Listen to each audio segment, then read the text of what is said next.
So let's talk about AI and your job. It's something a lot of us are worried about, right? But here's the thing. For the longest time, the people who study the economy for a living, well, they weren't all that concerned.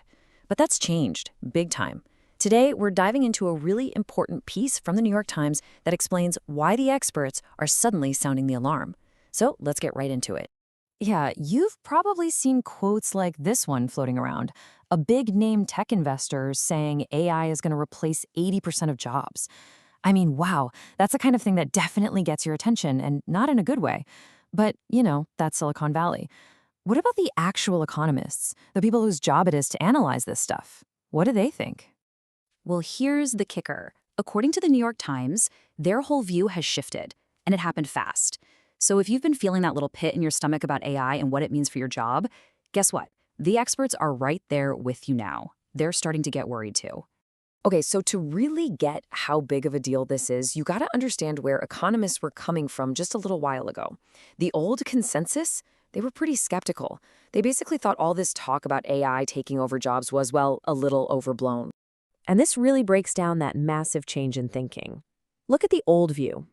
If a company said they were laying people off because of AI, economists would roll their eyes and call it AI washing. Just a convenient excuse for bad business.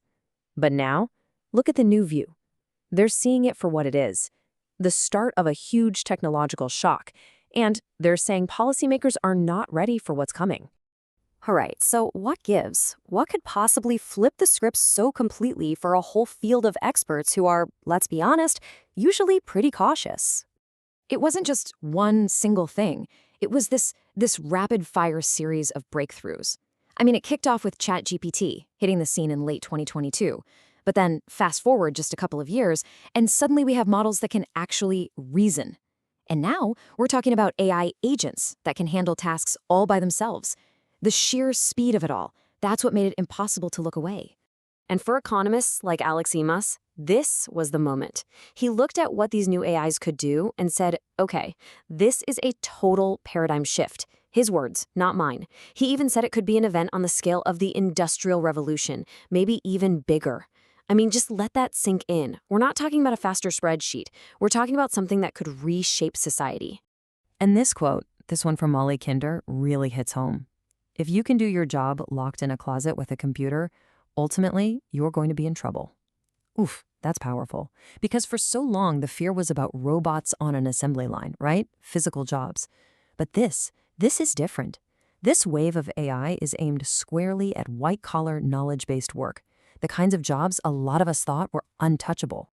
Okay, but wait a second. Before we all panic, does this mean we're all about to lose our jobs tomorrow? Well, not so fast. The conversation among the experts is getting a little more detailed now. They're really focusing on this key difference. Is AI going to reshape our jobs or completely replace them? And that really is the million-dollar question, isn't it? Is this the end of the line, where tons of jobs just disappear? Or is it more of a massive shift in how we work, where AI becomes a tool that changes our jobs but doesn't necessarily get rid of them? So what does the early research say? Well, a big study from the Boston Consulting Group gives us a little bit of nuance here. They figure that more than half of all jobs in the US are going to be reshaped by AI pretty soon. But the number of jobs that get totally replaced, that's a much, much smaller number. So for most of us, it seems like it'll be more about changing how we work, not losing our work altogether. And, there's a good reason for that. Think about it from a company's perspective. Completely ripping a human out of a process and plugging in an AI, that's actually super hard, not to mention risky. It's way, way easier and frankly safer to just give their current employees powerful new AI tools to work with. But even if most jobs are just reshaped, we're still looking at a huge economic shift. There's no getting around that. And how bumpy that ride is going to be, well, it really boils down to two key things. The article lays out the possibilities really clearly. Basically, the amount of pain this whole transition causes depends on two things: how fast it happens and how broad its impact is. The worst case scenario, that's down there in the bottom right, a shock that's both super fast and hits a ton of different industries all at the same time. That's where it gets really painful because there's very little time to adjust and nowhere to hide. And that possibility, that high pain scenario, it leads to the last and maybe the most important question that economists are asking now.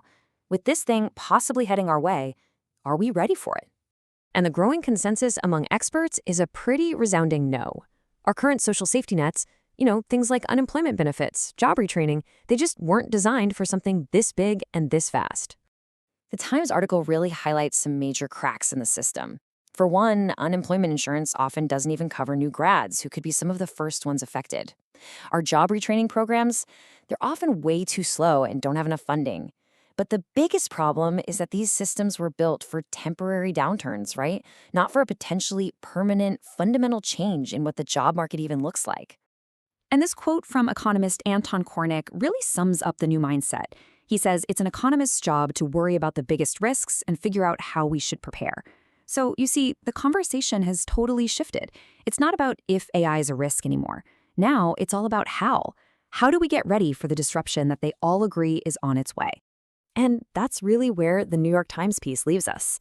The experts now agree. A major shock is coming. That's not up for debate anymore. The only question left, the one that affects all of us, is how painful is this transition going to be? And what are we going to do about it?